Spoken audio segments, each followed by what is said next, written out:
الحمد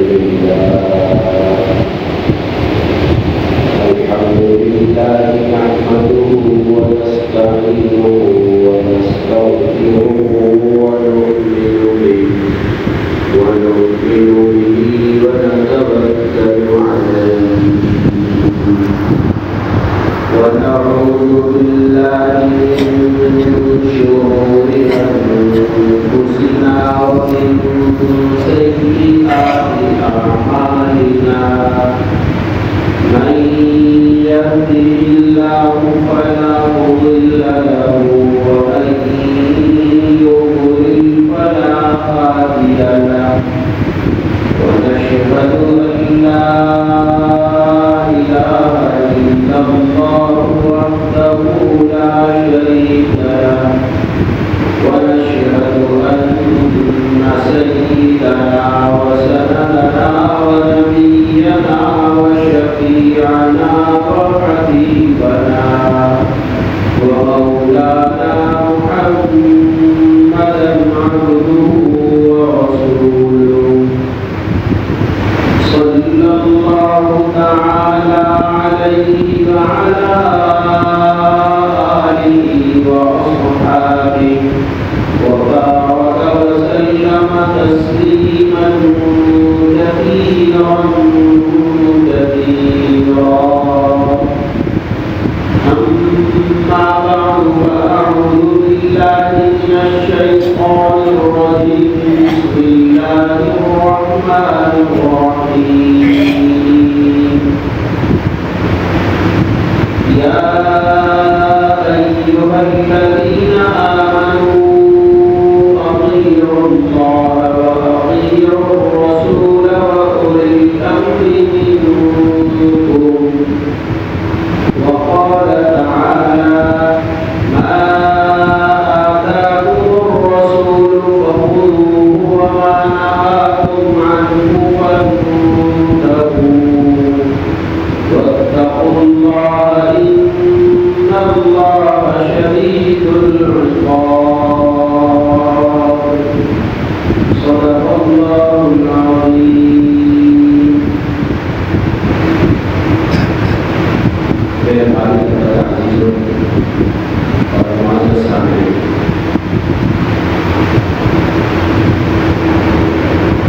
اللہ جل شانہ نے قرآن کریم کے اندر ایک جگہ نہیں متعدد مواقعوں پر متعدد جگہوں پر یہ ارشاد فرمایا ہے کہ تم اللہ اور اس کے رسول کی اطاعت کرو، اللہ اور اس کے رسول کی باتیں مانو، اللہ اور اس کے رسول کے احکام پر عمل کرو۔ یہ قرآن کریم کے کئی جگہوں پر اللہ جل شانہ نے ارشاد فرمایا۔ ہر وہ شخص جو مسلمان ہے، جو اللہ جل شانہ پر قرآن کریم پر حضور صلی اللہ علیہ وآلہ وسلم پر خلاصہ یہ کہ وہ اسلام پر ایمان پر قائم ہے اور اس کا عقیدہ مسلمان ہونے کا ہے، تو اس کے لیے یہ ضروری ہے، فرض ہے، واجب مستحب سنت نہیں، فرض ہے کہ وہ اللہ اور اس کے رسول کی اطاعت، اللہ اور اس کے رسول کے احکام کو مانے اور اپنی زندگی انہی احکامات الہیہ کے تحت گزارے۔ یہ ہر کچھ مسلمان پر، ہر شخص پر جو کہ مسلمان ہے، اللہ جل شانہ کے احکام پر عمل کرنے کا جس نے عہد کر رکھا ہے، اس کے اوپر یہ لازم۔ یہ آیت جو ہم نے تلاوت کی ہے، اس میں بھی اللہ جل شانہ نے یہ ارشاد فرمایا اطیعوا اللہ واطیعوا الرسول، اللہ اور اس کے رسول کی اطاعت کرو۔ اللہ اور اس کے رسول کی اطاعت کرنے کا مطلب بالکل واضح ہے کہ جن احکام کا، جن باتوں کا اللہ اور اس کے رسول نے حکم دے دیا ان پر عمل کرنا ہے، اور جن احکام اور جن باتوں کو اللہ تعالیٰ اور اس کے رسول صلی اللہ علیہ وآلہ وسلم نے منع فرمایا ان سے بچنا ہے۔ یہ خلاصہ ہے اللہ اور اس کے رسول کی اطاعت کرنے۔ جس کو ہم دوسرے الفاظ میں بھی کہتے تھے کہ امر بالمعروف اور نہی عن المنکر، جتنے اچھے احکام ہیں ان پر عمل کرنا، ان کا حکم دینا، ان پہ عمل کرنا اور برے کاموں سے روکنا اور روکنا۔ یہ پورے قرآن کریم کا، پورے اللہ اور اس کے رسول کے احکام کا، ہمارے دین مذہب دین اسلام کا پورے کا خلاصہ ہے۔ بس اسی کا انسان کو پابند رہنا ہے پیدا ہونے سے لے کر مرنے تک، جو مسلمان ہے اس کے لیے ضروری ہے۔ اب اللہ اور اس کے رسول نے مختلف مواقع پر مختلف احکامات دے رکھے ہیں۔ زندگی کے ہر موڑ پر، ہر لمحے میں، ہر کام کے اندر ہمارے لیے احکام موجود ہیں۔ یا تو ہماری جہالت ہے کہ ہمیں معلوم نہیں ہے اس لیے ہم عمل نہیں کر پاتے، یا پھر ہم لوگوں کے اندر اتنی سرکشی اور اتنی بغاوت آ چکی ہے کہ بس کثرت کے ساتھ چاروں طرف گناہوں کا وبال اور سیلاب آیا ہوا ہے، ہم بھی اس میں بہہ گئے اور بس ہمیں کچھ نہیں سمجھتے ان چیزوں کو، اور اس طرح سے پھر نافرمانی میں مبتلا ہو جاتے ہیں۔ یہ تو ہمارے گرد و پیش کے اندر، ہمارے ماحول کے اندر سب کچھ چل رہا ہے۔ آج کل تو اور زیادہ ہمارے سامنے سب چیزیں موجود ہیں، ہر شخص کو ہر چیز کا علم ہے، لیکن اس کے باوجود بھی بس وہ ماحول کے اندر، حالات کے اندر ایسا کوئی منہمک ہو جاتا ہے، ایسا کوئی ان سے متاثر ہو جاتا ہے کہ بس وہ گناہوں کے اندر مبتلا ہو۔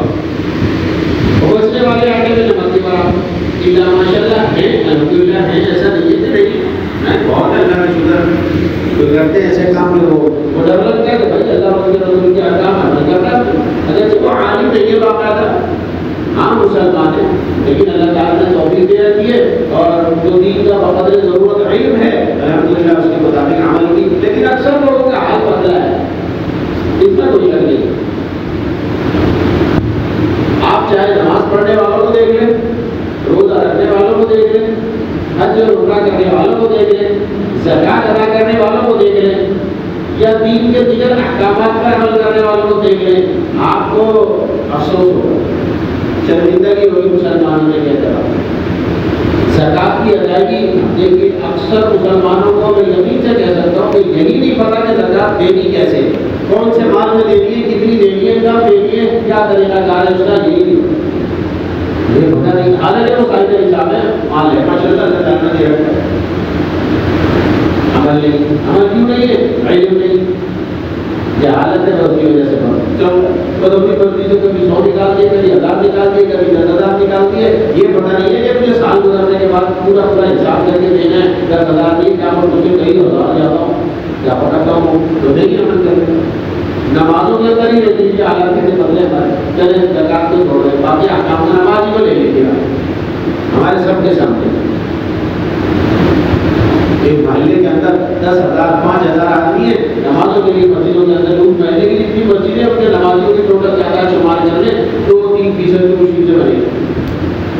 فجر میں خاص طور پر فجر کی نماز بھی تو پڑھ رہے، جیسے ظہر اثر مغرب عشاء پر فجر بھی پڑھ، حالات دیکھ لیں، جب چاہے اس کا موازنہ کر لیں، جب چاہے اس کا مشاہدہ کر لیں، آپ دیکھیں مسجدوں کے اندر سب کو ڈر رہا ہے، ہم کیوں نہیں کر پا رہے اس کے اوپر عمل، یہ ہمیں اپنے آپ سے خود ہی پوچھنا چاہیے، ورنہ باتیں تو ہمارے سامنے سب کھلی ہوئی ہیں۔ ہر مسلمان کو اس بات کہنے میں کہ نماز پڑھنا فرض ہے، اور نہ پڑھنے والے کے یہ سب وعیدیں عذاب کی جو باتیں قرآن و حدیث میں وہ بھی سب پتہ ہے، لیکن پھر بھی نہیں پڑھتے تو اپنے آپ سے خود ہی پوچھیں، کوئی تو نہیں کچھ کہہ سکتا، زبردستی تو کسی کے ساتھ بھی نہیں ہو سکتی، بتانا ہی ہمارا علماء کا، صلحاء کا، بزرگوں کا، اللہ والوں کا جو نفاذ و نصیحتیں ہوتی ہیں ان کے بتانے کا مقصد تو یہ ہے کہ بھائی ہم نے تو بتا دیا، اب کام تو آپ کو کرنا ہے، راستہ دکھانے والے ہیں یہ لوگ، تو چلنا آپ کو ہو جائے، نہیں چلیں گے تو وہیں رہیں گے جہاں کھڑے ہیں، یہی کر سکتے ہیں اور یہی کیا جا رہا ہے، رسول کب سے چل رہا ہے، زمانے سے چل رہا ہے، دوسرے زمانے سے پہلے انبیاء کرام ہمارے باتیں بتا رہے ہیں، ماننے والے فائدہ اٹھا رہے ہیں، نہیں مان رہے تو وہ پھر رسوا ہو رہے ہیں اور عذاب کے اندر مبتلا ہو جائے۔ ہر مسلمان کو پتا ہے کہ ماں باپ کی اطاعت کرنا فرض ہے، چاہے ماں باپ جیسے ہی ہو، وہ خود کتنے ہی گنہگار ہو، کافر ہی کیوں نہ ہو، گنہگار کو تو چھوڑ دیں آپ، کافر ہی کیوں نہ ہو، تب بھی اولاد کے لیے اس کی اطاعت کرنا فرض ہے، سب کو پتہ ہے، لیکن حالات دیکھ لیجیے آپ کیسے بدلے، کتنی دوریاں ہیں اولاد اور والدین کے درمیان، ناچاکیاں ہیں، آپس میں اختلافات ہیں، نافرمانیاں ہیں، اور اپنی منمانی ہے، اولاد کی منمانی، ماں باپ کو بات سمجھائیں ان کو برا لگتا ہے، بھائی ایسا نہیں کرو، موبائل نہیں دیکھو، غلط کام نہ کرو، بلا وجہ کی چیزیں نہ دیکھو، نمازیں پڑھو، قرآن شریف پڑھو، تلاوت کرو، یہ باتیں اولاد کو بری لگتی نخرے کرتی کیا کیوں کیا سو رہے تو نماز نکلتی ہے تو نکل جائے. ماں باپ کہتے رہے، چیختے پلاتے رہے، پھرتے رہے، کوئی کان پہ جوڑی نہیں ہوتی. اللہ ماشاء اللہ خود ہی احساس ہوتا ہو اپنے ماں باپ کی آپ کے سامنے. ایک نہیں، جو بھی کوئی شریعت کا حکم آپ اٹھائیں، کوئی بھی شریعت کے احکام ہمارے سامنے ہو، پھر ان کے اوپر دیکھیں کہ عمل کرنے والے ہم کتنے ہیں. اور جگہ جگہ قرآن کریم میں اللہ جل شانہ ارشاد فرماتے ہیں اطیعوا اللہ. اللہ تعالیٰ کی اطاعت کرو. ہماری حالت یہ بدلی ہے کہ ہم پتہ نہیں کیسے مسلمان ہیں. ہم نے مسلمان ہونا کس چیز کا نام رکھا ہوا ہے یہ سمجھ میں نہیں آتی والی بات. بس صرف نام کے مسلمان ہیں، نام ہمارا مسلمانوں جیسا ہے. مسلمانوں کے گھروں کے اندر ہم لوگ پیدا ہو گئے. اب قرآن شریف پڑھنا آتا نہیں آتا اللہ ماشاء اللہ اس کے علاوہ کوئی میں کوئی سروکار نہیں ہے. آپ دیکھ لیں اٹھا کر مسجد میں جتنے لوگ بیٹھے ہیں ذرا اتنا قرآن شریف سن کے دیکھیں پتہ لگتا ہے کہ کتنے مسلمان صحیح جیسے پڑھنا چاہیے. قرآن کریم میں سے پڑھنے والے بہت کم ملے. مدارس تو الحمدللہ جہاں بچے پڑھ رہے ہیں حفظ کر رہے ہیں وہ تو ان کا مسئلہ ہے. عام حالات میں بات کر رہا ہوں. عوام کی لوگ یہاں پہ ہم لوگ جیسے لوگ موجود ہوتے ہیں پھر اس کے اعتبار سے بات کر رہا ہوں. اور اس لیے یہ والی باتیں میں نے پہلے بھی یہ مرتبہ کیا کہ ہم اس لیے یہ باتیں کرتے ہیں تاکہ ہمیں یاد آ جائیں وہ چیزیں. پتہ سب کو ایک مذاکرہ ہو جائے، یاد دہانی ہو جائے، تکرار ہو جائے ان باتوں کا اور ہمیں عمل کی توفیق ہو جائے. بس اللہ نہ کرے، اللہ بچائے اس بات سے کہ کسی کی کوئی توہین کرنا مقصود میرا حل کی ذریعے نہیں. نہ کسی کو متعین کر کے کسی کو نشانہ بناتے ایسا کچھ نہیں ہے. عام جو بیماری پھیلی ہوئی ہے، عام جو گناہ پھیلے ہیں، شریعت کا حکم سمجھ کر ان کو بیان کرنا یہ مقصود ہوتا ہے. اس لیے اگر کوئی بھی رہے تو اس بات کو لگائے کہ پتہ نہیں امام صاحب کو ہمارے سے کوئی نفرت ہے ایسا کچھ نہیں. اللہ نہ کرے گا کہ ایسا کچھ ہو. ہر مسلمان ہے. یہ کوئی ضروری نہیں ہے کہ آپ کسی شخص کو بیٹھ چھت کے اندر یا کوئی اور کوئی گناہ کرتے ہوئے دیکھیں اور آپ یہ سمجھیں کہ آپ بہت اچھے اور یہ بہت دور ہیں. ہرگز کسی کو ایسا سمجھنے کا حق نہیں ہے. کسی بھی انسان کو ہر شخص کو دوسرے کو اپنے دل سے سمجھنا چاہیے اور ہونا بھی ایسے ہی چاہیے. پتہ نہیں اس کے رب کا چلو یہ گناہ میں مبتلا ہے، پتہ نہیں اس کا رب کا کیسا تعلق ہے اس کے اپنے رب کے ساتھ. بھائی آپ کو تو ایک گناہ نظر آ رہا ہے، پتہ نہیں اور اندر کتنی اچھائیاں اور کتنی نیکیاں اس کی ایسی ہو کہ اللہ تعالیٰ کو اس گناہ کی پرواہ نہ ہو اس کی. آپ اپنے آپ کو اتنا بڑا تکبر میں اور پتہ نہیں کیا کیا ہم نے کہاں سمجھ رہے ہیں کہ میں ایسا ہوں ویسا ہوں ایسا ہوں کہتا ہوں اور یہ پتہ نہیں کیسا بدلا ہوتا ہے. ہرگز اس کی گنجائش نہیں ہے. یہ بھی شریعت کا ہو بالکل کسی بھی موقع پر تکبر سوال ہی نہیں ہے. اللہ تعالیٰ فرماتے ہیں تکبر تو تیرے لیے ہے. بڑا بڑائی اللہ تعالیٰ کے لیے اور کسی کے لیے نہیں ہے. کسی کو نہیں کرنا ایسا. اور پھر اپنا حساب اپنا دیکھیں پھر رب کے ساتھ معاملہ کریں. یہاں تو جو باتیں عرض کی جاتی ہیں بتائی جاتی ہیں اور بیان کیا جاتا ہے کچھ بھی ہے تو وہ بس مقصود صرف ایک عام جو عام طور سے ہمارے یہاں برائیاں ہیں یا مسائل ہیں یا تو گناہ کے کام ہو رہے ہیں اور لوگوں کو اسی طرف توجہ نہیں ہے تو توجہ دلانا مقصود ہے. اب اس سے بحث نہیں ہے کہ کون اس کو پڑھانا کر رہا ہے کون نہیں کر رہا ہے کون کیا کر رہا ہے. بتلانا مقصود یہ کہ ایسا اپنا خود جائزہ لے. یہ جو باتیں بیان ہوئی آیا میرا ان پر عمل ہے کہ نہیں ہے. میں ان گناہوں کے اندر مبتلا تو نہیں ہوں. جو باتیں ذکر کی گئی ہے کہیں اس کے اندر ایسا تو نہیں ہے کہ میرے اندر جو خرابی ہو تو اس کو دور کرنے کی فکر کر لیں. بس اس کے اوپر گناہ میں مبتلا ہے تو اس کو چھوڑ دیں، توبہ کریں، اللہ تعالیٰ سے معافی مانگیں، آئندہ نہ کرنے کا پختہ عزم کریں، فوراً گناہ سے دور ہو جائے، شرمندہ اور نادم ہو اور ختم بالکل ڈیلیٹ ہو گنا. پیچھے جتنا بھلے اگر بھلے 50 سال سے کرتے ہوئے آ رہے ہیں کوئی مسئلہ نہیں، ختم ہو جائے. اور کسی کا حق کھایا ہے، کسی بندے کے ساتھ معاملہ زیادتی کی بھی ہے حقوق العباد میں سے تو اس سے معافی تلافی کروا لیں. تو پیسے دے دیں تو لے دے دیں، نہیں تو معاف کروا لیں، اس کا بھاؤ پکڑ لیں. ختم ہو گیا سب کچھ. ایسے ہو گیا جیسے آج مانے جانا ہے آج ہی پیدا ہوئے کچھ بھی نہیں ہے پیچھے. کیونکہ واضح طور پر آپ صلی اللہ تعالیٰ علیہ وآلہ وسلم فرما چکے ہیں کہ التائب من الذنب کمن لا ذنب له. گناہوں سے توبہ کرنے والا ایسا ہے جیسا کہ اس نے گناہ کیا ہی نہیں. اس سے بڑی رحمت اللہ تعالیٰ کی کیا ہو سکتی ہے. اتنی بدماشیاں ہم لوگ کریں، اتنی نالائکیاں کریں، نافرمانیاں کریں، گناہ کریں اور وہ ایک سیکنڈ میں ڈیلیٹ کر دیں. اس سے بڑھ کر ہم کیا چاہیے. اب پھر بھی ہم نہ آئیں اس بات کی طرف تو آپ بتائیے کہ نالائکی کس کی، بدبختی اور بدبختی کس کی ہے، ہماری اور کس کی. اللہ تعالیٰ سے بیٹھے میں پہنچنے کے لیے. اور قرآن کریم میں خود اللہ پاک نے فرما دیا یا عبادی الذین اسرفوا علی انفسہم، اے میرے وہ بندو، حضور سے فرما رہے ہیں کہ آپ ان سے کہہ دو میرے وہ بندو جنہوں نے اپنے اوپر ظلم کر لیا، زیادتیاں کر لی، بہت سارے گناہ کر کے، اللہ تقنطوا من رحمت اللہ، اللہ تعالیٰ کی رحمت سے مایوس نہ ہو جاؤ۔ کیوں؟ ان اللہ یغفر الذنوب جميعا، سارے کے سارے گناہ یقینا اللہ تعالیٰ معاف فرما دے۔ یہ قرآن کریم میں خود کہہ دیا اللہ پاک، انہ هو الغفور الرحیم، بہت بخشنے والے نہیں، بہت بخشنے والے اور بہت رحم فرمانے والے، رحمتیں فرمانے والے۔ اس کے بعد اب ایسا کریم رب ملا ہوا ہمیں، ایسا مہربان ایسا رحیم رب ملا ہوا ہمیں، ایسا بخشنے والا رب ملا ہوا ہے، اور اس سے ہم فائدہ نہ اٹھائیں تو پھر نالائکی ہماری ہے بھائی۔ یہی میں کرنا چاہ رہا تھا اور یہی میں باتیں شروع سے عرض بھی کرتا ہوں، اور یہی بات میں نے آپ کی عرض کی ہے۔ کسی کے اوپر کوئی خدا نہ خواستہ انگلی اٹھانا مقصود نہیں ہوتا، بس صرف شریعت کے احکام ہمیں بتلانا سمجھانا مقصود ہے، تاکہ ہم عمل کریں۔ بھائی میں ماننا کہ کب کسی کی آنکھ بند ہو جائے مجھے پتہ بھی نہیں لگے، تو اس سے پہلے اپنے رب کے ساتھ اپنا معاملہ صاف کر لینا، وہاں تو پھر نہ کوئی کاروبار کام آئے گا، نہ کوئی رشتے کام آئیں گے، نہ عہدے کام آئیں گے، نہ آپ کے کلیگ اور دوست کام آئیں گے، نہ آپ جن کے ساتھ گھوم پھر کر آپ گناہوں میں مبتلا ہیں، کوئی بھی نہیں ہوگا وہاں۔ بھائی ہمارے اعمال ہی ہوں گے، انہی کی طرف توجہ دلائی جاتی ہے بس، اور کوئی مقصد نہیں۔ کیونکہ مرنے کے بعد کتنے بڑے سے بڑا بادشاہ ہوگا، بادشاہ سارے کے سارے ختم، وہ بادشاہی اس کی ہوگی تھی۔ اللہ جل شانہ نے خود فرمانی کی ہوگی تھی، جزا و سزا کے جتنا مالک ہے وہ، لمن الملک اليوم، یہ قرآن شریف میں اللہ تعالیٰ سوال کریں گے سب کو موت دے کر، بتاؤ بادشاہ کس کی ہے، بتاؤ کون بادشاہ اس کا، للہ الواحد القہار، وہ اکیلے۔ تو یہ سب کچھ ہوگا، کوئی نہیں ہوگا وہاں، کوئی کسی کا کام آئے گا نہیں۔ اب حضور صلی اللہ علیہ وآلہ وسلم تو خود اپنی بیٹی سے فرما رہے ہیں، فاطمہ جو کچھ مانگنا ہے یہاں مانگ لے دنیا کے اعتبار سے مجھ سے، قیامت والے دن میں تیرے کچھ کام نہیں ہوگا۔ لیکن نبی جو اللہ تعالیٰ کے سب سے زیادہ محبوب اور اپنی بیٹی سے جو بہت ہی محبوب ان سے فرما رہے ہیں تیرے کام نہیں ہوگا، تو میرے اور آپ کے والدین کہاں کسی کے کام آئیں گے؟ جب ہم آپس میں ماں باپ کسی کے کام نہیں آئیں گے تو دوست احباب کہاں گئے؟ جن کے پیچھے پڑ کے ماں باپ کی بھی نافرمانی کرتے ہیں، جن کے ساتھ راتوں کو ہوٹلوں میں بیٹھتے ہیں، بازاروں میں گھومتے ہیں، ماں باپ رات کو جب واپس آئے دیر سے پوچھے تو ان کو گالیاں بکتے ہیں، تو کون ہوتا ہے مجھے سمجھانے والا؟ ماں کو مارتے ہیں پیٹتے ہیں، اللہ بچائے، اور ان کے ساتھ بدتمیزیاں کرتے ہیں، یہ دوست کچھ کام نہیں آئیں گے۔ اور موت منہ پھاڑے پڑی ہوئی ہے، نہ جانے کب میں وہ اگل جائے، کب میں ہمیں ضرور نکل لے، کب میں ہمیں پکڑ لے اور کب ہم یہاں سے چلے جائیں۔ ان چیزوں کی طرف توجہ دلائی کل 10 محرم الحرام یہ سب کو پتا ہے، گزشتہ جمعہ بھی عرض کیا تھا کہ اس دن روزہ رکھنا ایک سنت عمل ہے اور ایک مستحب عمل ہے، کوئی فرض واجب نہیں ہے، اور اس کے ساتھ ایک دن ملا لینا کہ حضور کی اس سنت کے مطابق ہے۔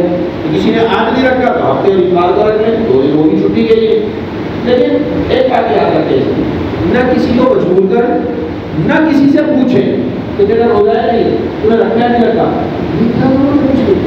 جب شریعت نہیں پوچھ رہی ہے، جب دین ہمارا نہیں ہمیں مجبور کر رہا ہے رکھنے کے لیے، تو آپ اور وہ کام ہوتے ہیں دوسرے کسی کے اوپر اعتراض کریں، الزام لگائیں، اسے تانا زنی کریں اس کے اوپر کہ کیوں نہیں رکھا مجھے روزہ۔ حج کے بارے میں لیکن سنیے ذرا، حج جو کہ فرض ہے، ایک مرتبہ اگر کوئی شخص اپنا حج فرض ادا کر چکا، اب آئندہ اس کو مجبور کرنا، آئندہ دوبارہ اس کو یہ کہنا کہ تو دوبارہ حج پر جا، تیرے پاس بہت مال ہے، یہ بھی ناجائز ہے۔ وہ کہہ چکا اپنا فریضہ ادا کر لیا اس نے، اب آپ کون ہوتے ہیں اس کے پیچھے مجبور؟ شریعت مجبور نہیں کر رہی ہے، نہ چاہے وہ زندگی بھر ایک مرتبہ بھی بیت اللہ، کوئی گناہ نہیں اس کا۔ یہ بھی ایسے ہی مستحب عمل ہے، نہیں رکھا کوئی بات نہیں۔ جیسے ایک فضیلت اس دن کی ہے کہ جو اس دن 10 ایک ضعیف حدیث ہے، لیکن بہرحال ایک تجربہ ہے بزرگوں کا کہ 10 محرم الحرام کے دن، یعنی 10 تاریخ میں جو اپنے گھر والوں پر کھانے میں، اہل و عیال پر، اپنے گھر والوں پر اچھا طرح کھانے میں وسعت اختیار کرے گا تو سال بھر اللہ تعالیٰ اس کے لیے گھر میں روزی میں برکت عطا فرمائے۔ ایک مشاہدہ، ایک تجربے کی چیز ہے، تو تجربہ سمجھ کر لازمی اور ضروری سمجھے بغیر اگر کوئی ایسا کر لے تو کوئی حرج نہیں، نہ کرے تو کوئی حرج نہیں، لیکن زبردستی کرے اور قرضہ لے کر کرے یا لوگوں کو مجبور کر کے یہ کام کروائے، اسی کوئی گنجائش نہیں۔ بھائی ہمارا دین ایسا مجبور کرنے والا نہیں، جو لازمی چیزیں جو لازمی ہے وہ نہیں کرتے ہیں۔ شلوار کرنے سے اوپر رکھنا لازمی ہے، وہ چل رہی ہے، اور روزے کے پیچھے پڑے ہوئے لوگوں کو برا والا کہہ رہے ہیں، روزہ رکھا نہیں رکھا، کھانا بھی تم نے اچھا کھلایا نہیں کھلایا، تو کرنے کے کام سمجھے کہ دین ہمارا کیا چاہتا ہے۔ جاتی ہے، اسی کو فقہ کہا جاتا ہے، تفقہ فی الدین اسی کو کہا جاتا ہے کہ دین کے احکام کو سمجھیں کہ موقع کی مناسبت سے وہ کیا ہم سے مطالبہ کر رہے ہیں. بس ہمیں ایسی رواج کے اندر رسم و رواج میں آ گئے، اسی کے مطابق بیٹھے چلے جا رہے ہیں. لوگ کر رہے ہیں بس ہم بھی کر رہے ہیں، لوگ غلط کر رہے ہیں غلط کر رہے ہیں، پر لوگ کر رہے ہیں ہم بھی کر رہے ہیں. یہ تو چلے ہی نہیں، شریعت نہیں ہے. فرشتے پکڑے گے اس بات کے اوپر کہ اللہ اس کے رسول نے جو کہا تھا وہ تو تجھے سمجھ میں نہیں آیا، لوگوں کی دیکھا تاکہ لوگوں کی کہنے والی باتوں میں تو آ کر تو عمل کرتا رہا. تو لوگ تھے تیرے نبی، لوگ تھے تیرا خدا، جو جن کی مطابق جن کی باتوں کو لے کر تو عمل کرتا رہا، پھر پکڑو گی تو پھر لگ پڑا جائے گا. اس لیے ایسا وقت آنے سے پہلے یہ آنکھیں کھولیں، دل کی آنکھیں کھولیں. ظاہری آنکھیں تو ہماری کھلی نہیں، نظر بھی آ رہا ہے. دل کی آنکھیں کھولیں، سمجھ اور عقل کی آنکھیں کھولیں، تاکہ ان کے ذریعے ہمیں پتہ لگے کہ حقیقت کیا کرنا ہے، ہم نے کس کے مطابق عمل کرنا ہے. تو زیادہ اس دن کل کے دن روزہ کسی کو نہ رکھے، نہیں رکھنا نہ رکھے، ختم ہو گئی. کوئی دور نہ کرے کسی کو. ہاں ترغیب دے سکتے ہیں، البتہ جیسے ابھی آپ کو ترغیب دے رہے ہیں، منظور نہیں کر رہے. اپنے گھر میں آپ کی ترغیب دیں. اگر آپ کے بہن بیوی بیٹی بچے رکھنا چاہیں بہت اچھی، اگر وہ کہتے ہیں کہ ہمیں اٹھا دے صحیح کر لیں، ٹھیک اٹھا دیں، نہیں کہتے نہ اٹھائیں، آپ کو رکھنا رکھتے آپ اسی جگہ کریں یہ کام. اس کے مطابق عمل کرنے کی فکر کریں. بس یہ کھانا پکانے میں بھی میں یہ یاد کروں گا. اور سوال ایک یہ ہوتا ہے، ہمیں آج ایک دوست سے بات ہو رہی تھی ابھی آنے سے پہلے کہ بھائی ایسا برکت والا ہے اور 10 تاریخ کو کھانا کھلانے میں برکت ہوگی. وہ کہہ رہے ہیں کہ 10 تاریخ کو آپ کہہ رہے ہیں روزہ بھی رکھو تو کھلائیں گے کب؟ اور 10 تاریخ کو جب روزہ ہوگا تو پھر اب جب افطاری ہوگی تو 10 تو گزر چکی ہے، تو پورا دن روزہ ہوگا تو کیسے کھلائیں؟ تو اس کا جواب یہ ہے کہ آج کھلائیں. آج 9 تاریخ ہے نا، مغرب ہوتے ہی 10 ہو جائے گی، آج رات کا کھانا کھلا دیں، آج رات میں اچھا کھانا پکا دیں.